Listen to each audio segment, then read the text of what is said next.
कृष्ण कन्हैया लाल की, भागवत भगवान की। तो आगे की कथा में कंस की दो पत्नियां थीं, अस्ति और प्राप्ति। तो मैं आपसे एक बात कहूं, कंस कहते हैं अभिमान को। किसको कहते हैं? अभिमान को कंस कहते हैं। और अभिमान की पत्नी दो है, अस्ति और प्राप्ति। तो भगवान ने लिखा है, अस्ति ही प्राप्तिश्च कम शस्य महिष्मौ भरतर्षभ मृते भर्तरि दुखार्ते ईयतु अस्मा पितुर्गृहान। कंस रूपी अभिमान की पत्नी अस्ति और प्राप्ति है। अस्ति माने है, प्राप्ति माने होगा। तो करोड़ों का बैंक बैलेंस अभी है और करोड़ों का टर्नओवर होने वाला है। यही तो कंस रूपी अभिमान को बढ़ाने वाली चीज है, अस्ति और प्राप्ति। तो दोनों ने जाकर जरासंध से शिकायत कर दी। जरासंध ने 23 अक्षौहिणी सेना लेकर मथुरा पर चढ़ाई कर दी। सुखदेव जी वर्णन करते हैं कि 23 अक्षौहिणी सेना का श्रीमद् भागवत में 18,000 मंत्र हैं और महाभारत में 1,00,000 मंत्र हैं।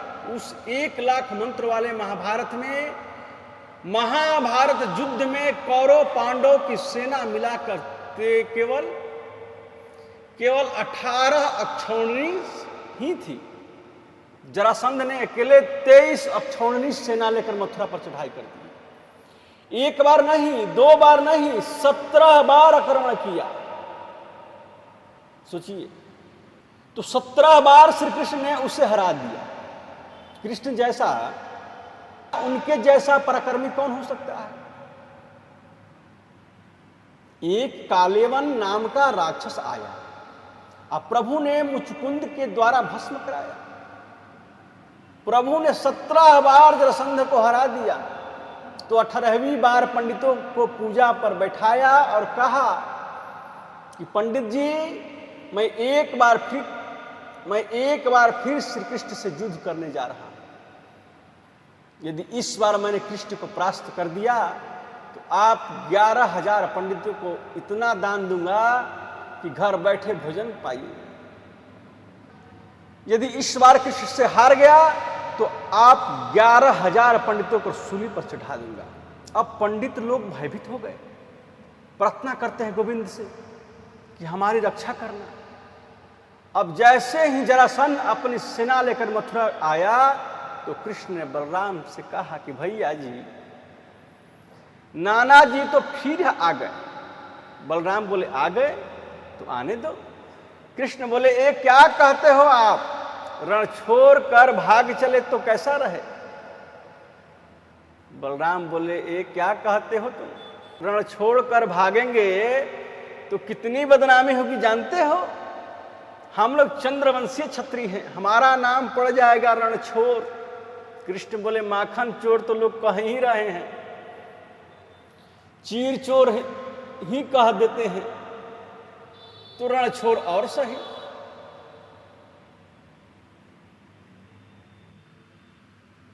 क्या फर्क पड़ता है? लेकिन मैं नहीं चाहता कि मेरे खातिर उन 11,000 पंडितों का कष्ट हो। कृष्ण बलराम रण छोड़कर भागे। जरासंध हल्ला मचाया, रणछोड़ है, रणछोड़ है, रणछोड़ है। इसलिए इनका नाम ही पड़ गया रणछोड़। ब्राह्मणों की सुरक्षा के लिए कृष्ण ने ये भी स्वीकार किया। अब भगवान पर्वत पर चढ़ गए।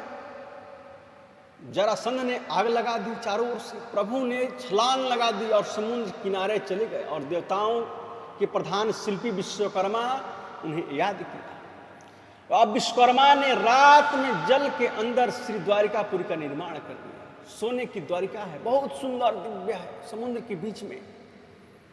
सोते हुए यदुवंशियों को कृष्ण ने द्वारिका में बुला लिया। रेवत नाम के राजा की पुत्री का नाम है रेवती और रेवती का विवाह बलराम जी से हो गया। द्वारिका नाथ की जय। बोलो द्वारिका नाथ की। अब कृष्ण बोले कि द्वारिका के राजा तो हम हैं। अब बड़े भैया बलराम जी को ब्याह हो गया, तब हमरो ब्याह होना चाहिए। राजसी भीष्मको नाम विदिर्भाधिपति महान तस्य पंचा भवन पुत्राः कन्या का च वरानना। एक भीष्मक राजा है, कुंदनपुर के राजा है भीष्म। उनके 5 पुत्र थे। बड़े पुत्र का नाम था रुक्मी। 5 पुत्रों के बाद भी कोई पुत्री नहीं है। मन में बड़ी बेचैनी है। बड़ी तपस्या की और समुद्र में कमल के फूल पर उन्होंने सुंदर सी नन्ही बालिका मिल गई, उसी का नाम है रुक्मिणी। रुक्मिणी लक्ष्मी है और लक्ष्मी किसी के गर्भ में वास नहीं करती हैं। उस कन्या को लेकर राजा भीष्मक आए और लक्ष्मी प्रकट हुई समुद्र में। वो लक्ष्मी जानकी बनी तो प्रकट हुई पृथ्वी से, और वहीं जानकी रुक्मिणी बनी तो प्रकट हुई कमल के फूल से। तो भीष्मक ने कन्या को लाकर रानी को सौंप दिया और प्रसन्न होकर बोले कि हे, हमें पुत्री मिल गई, कितने आनंद की बात है। तो रुक्मिणी को पढ़ा लिखा कर विदुषी बनाया और मन में संकल्प कर लिया कि मथुराधिपति वासुदेव के पुत्र कृष्ण से इसका विवाह कर दूं। तो आजकल कृष्ण द्वारिका में आ गए, लेकिन कभी कभी घर में क्या होता है कि जब पुत्र बड़ा हो जाता है तो माता पिता की बात नहीं मानता। बड़े पुत्र रुक्मी ने शिशुपाल से सगाई कर दी रुक्मिणी की, और पिताजी से बोला कि पिताजी परसों स्वयंवर होगा, बड़े बड़े राजकुमार आएंगे, लेकिन आप रुक्मिणी से कह दें कि वो शिशुपाल के गले में माला डालें। स्वयंवर तो नाटक के लिए होगा, मैंने शिशुपाल को वचन दिया है। रुक्मिणी को जब पता चला कि मेरा विवाह शिशुपाल से होगा और ये निश्चय किया है भैया ने, तो रुक्मिणी जी अपने भाभी के पास आई और रोती हुई भाभी से बोली कि भाभी, मैंने तो बचपन से द्वारिकाधीश को अपना पति मान लिया है। अब भैया ने सगाई कर दी शिशुपाल से। तो भाभी कहते कि आप मन छोटा क्यों करती हो, एक पत्र लिख दो द्वारिकाधीश के पास, भगवान श्री कृष्ण को भी स्वयंवर में आमंत्रित करो। कृष्ण स्वयंवर में आ जाएं तो सबके सामने वर डाल देना। तो रुक्मिणी जी ने पत्र लिखा और ये पत्र पंडित जी द्वारा द्वारिकापुरी भेजा। कितना सुंदर पत्र लिखा रुक्मिणी जी, दर्शन करें। श्रुत्वा गुणान् भुवन सुंदर शृण्वतां ते निर्विश्य कर्णैवैरैर्हरतो गतापमम्। निर्विश्य कर्णविवरैर्हरतो गतापमम्। रूपं दृशां दृश्यमतामखिलार्थलाभं त्वत्याच्युता विशति चित्रम पत्रमपम में।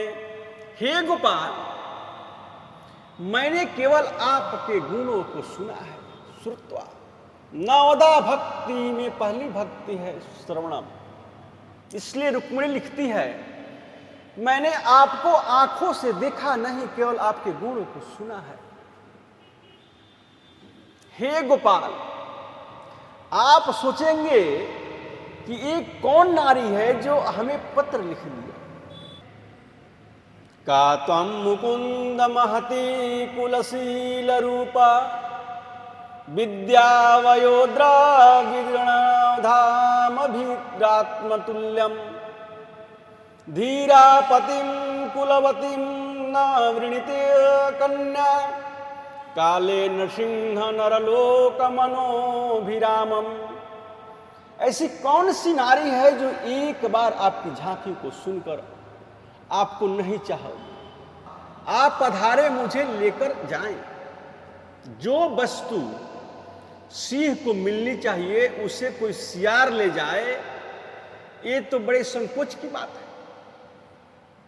तो मेरी शिशुपाल के साथ में सगाई हो गई, परसों स्वयंवर है, और शिशुपाल के साथ मैं कभी विवाह नहीं कर सकती। आप नहीं आए तो मैं शरीर को त्याग दूंगी, लेकिन किसी और को चाह नहीं सकती। तो रुक्मिणी अपने आप प्रश्न करती है, अपने आप जवाब दे रही हैं और लिख रही हैं, अंतःपुर में तुम रहती हो, मैं तुम्हें लेकर आऊंगा कैसे? यदि आप ऐसा सोच रहे हो गोपाल, तो हमारे कुल की परंपरा है कि विवाह से पहले बेटी कात्यायनी का पूजन करने जाती है गांव से बाहर, और मैं वहां आ जाऊंगी, आप वहीं पधारे, बरमाला पहनाऊंगी और लेकर किसी और को नहीं, लेकिन किसी और को नहीं चाह सकती। पंडित जी ने कहा कि पत्र आपने पढ़ लिया, मैं जाऊं? तो रुक्मिणी जी ने कितनी सुंदर संदेश लिख कर भेजा है द्वारिकाधीश को। पंडित जी ने कृष्ण से पूछा, अब मैं जाऊं? तो भगवान बोले चलिए ना। पंडित जी को रथ पर बैठाकर जैसे ही प्रस्थान करने लगे, तो सामने से बलराम जी आते दिख गए। तो कृष्ण बलराम का इतना स्वागत करते हैं, आदर करते हैं। बलराम को देखते ही गोविंद के हाथों से घोड़ा का लगाम छूट गई, और पंडित जी हो गया ब्याह। पंडित जी बोले क्या हुआ? बोले भैया जी आ गए, संकोच लगता है ना बड़े भैया से, लेकिन बलराम का कितना प्यार कृष्ण के प्रति कि लाला कहाँ जा रहे हो? अब क्या बोले? बलराम जी बोले कन्हैया कहाँ जा रहे हो? जी वहीं जा रहे हैं। बरोबर है, लेकिन नहीं, लेकिन कहाँ जा रहे हो? किसी सेनापति को पता नहीं, मंत्री का पता नहीं, सेना को पता नहीं कि आप कहाँ जा रहे हो और कहाँ जा रहे हो? वहीं जा रहे हैं। पंडित जी बोले कुंडिनपुर जा रहे हैं। बलराम जी ने कहा अरे कुंडिनपुर, तो कल रुक्मिणी का स्वयंवर है। ओहो, मैंने सोचा था कि मेरा कन्हैया तो लाला है, ये तो बड़ा हो गया, जरूर जाना चाहिए। मेरा गोविंद किसी से कम थोड़े है, स्वयंवर में बड़े बड़े राजकुमार आ रहे हैं, तो मेरा लाला तो लाखों में एक है। बलराम ने सेनापति की ओर टेढ़ी नजर से देखा और इशारे से बता दिया कि सारी व्यवस्था होनी चाहिए कृष्ण की सुरक्षा के लिए, क्योंकि वहां से शिशुपाल जैसे दुष्ट लोग आएंगे, मेरा गोपाल कहीं अकेला न पड़ जाए। कैसा भातृ प्रेम है बलराम का और कृष्ण के प्रति, कैसा वात्सल्य है। कृष्ण कुंडिनपुर गए, सब राजा लोग पहुंचे। भीष्मक ने श्री कृष्ण का स्वागत किया। आने में तो किसी को रोक नहीं सकते, सभी राजकुमार आएंगे विवाह से पहले। तो रुक्मिणी कात्यायनी का पूजन करने जा रही है, दर्शन करने। तो उनके भाई रुक्मी ने कितनी सुंदर व्यवस्था की है कि 10,000 सखियां रुक्मिणी के संग चल रही है, और उन सखियों के चारों ओर 10,000 सैनिक सुरक्षा के लिए चल रहे हैं। तो रुक्मिणी महारानी कात्यायनी पूजा करने गई, मंदिर के द्वार खुला है। तो आचार्य सुखदेव जी कहते हैं कि परीक्षित, रुक्मिणी की आंखों के सामने मूर्ति है कात्यायनी की, लेकिन उस कात्यायनी की मूर्ति में भी दर्शन हो रहा है द्वारिकानाथ का।